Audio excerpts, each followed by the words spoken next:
అబద్ధం చెప్పలేనే నా అద్దం అంటే నువ్వే మరి ఈ నిజం దాచలేనే ఆ అద్దం ముందు నిలబడి అబద్ధం చెప్పలేనే నా అద్దం అంటే నువ్వే మరి ఈ నిజం దాచలేనే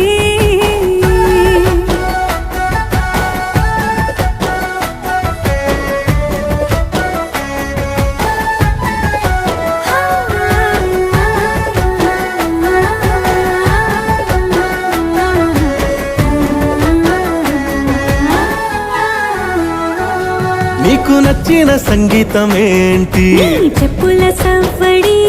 నువ్వు మెచ్చిన నగలు ఏంటి? వంపున ముద్దు తడి. నీకిష్టమైన చోటు ఏంటి? అది చల్లని నీ ఒడి. నువ్వు కోరుకున్న దుస్తులేంటి? నీ